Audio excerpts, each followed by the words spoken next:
नेपाल केवल देश होइन, भावना हो जहाँ हरेक डाँडाले कथा भन्छ, हरेक खोलाले इतिहास बगाउँछ। नमस्कार, आउनुहोस् आज यसै भिडियो मार्फत संस्कार, संस्कृति अनि प्रकृतिले भरिएको सुन्दर गाउँ जुन टोप्ला गाउँको बारेमा एक्सप्लोर गर्नेछु।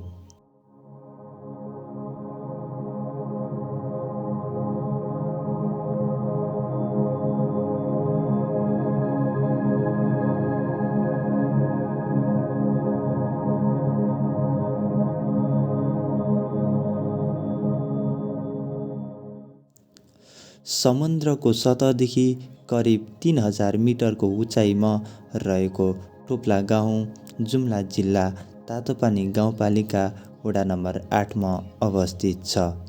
जुम्ला जिल्लाको सदरमुकामदेखि यो गाउँ करिब 40 किलोमिटर टाढा छ। वास्तवमा यो गाउँ तातोपानी गाउँपालिकाको सबैभन्दा विकट गाउँ भनेर चिनिन्छ। त्यसैले यो गाउँमा विकासले अल्ली फड्को मार्न सकेको छैन।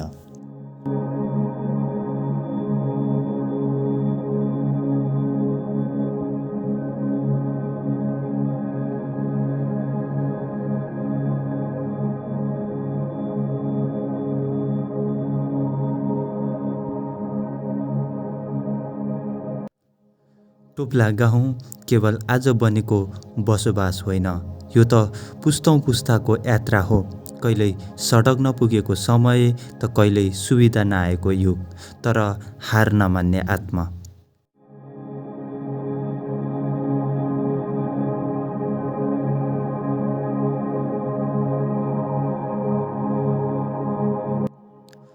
यो गाउँको पूर्वमा बारेकोट गाउँपालिका, पश्चिममा कालीकोट दैलेख र उत्तरमा भुरीचुल्ला हिमाल र दक्षिणमा कुसे जुनी चाँदे गाउँपालिकाको सिमाना एकदमै नजिक छन्।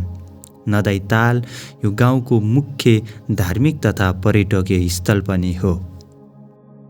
यहाँ ढुङ्गाका घरहरू केवल संरचना होइनन्, यी त समयका साक्षी हुन्।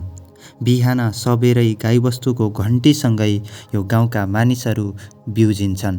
आमाको माया, युवाको सपना सबै यही माटोमा बाँधिएका छन्।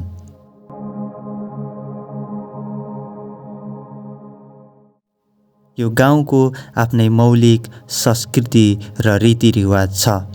धाँचा अर्थात् देउडा खेल यो गाउँको प्रमुख खेल हो। यो खेल बिहे, मेलापात र व्रतबन्धनमा धेरै खेलिन्छ।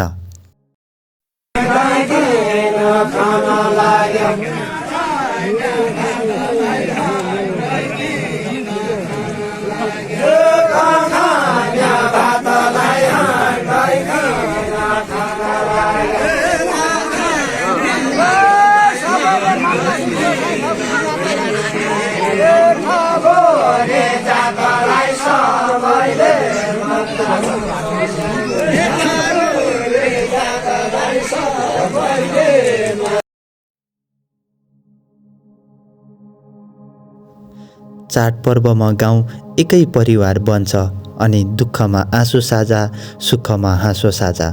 तर आज समय बदलिँदैछ, युवाहरू सपना बोकेर देश छोड्दैछन्। गाउँ शान्त छ, तर आमाको मन शान्त छैन।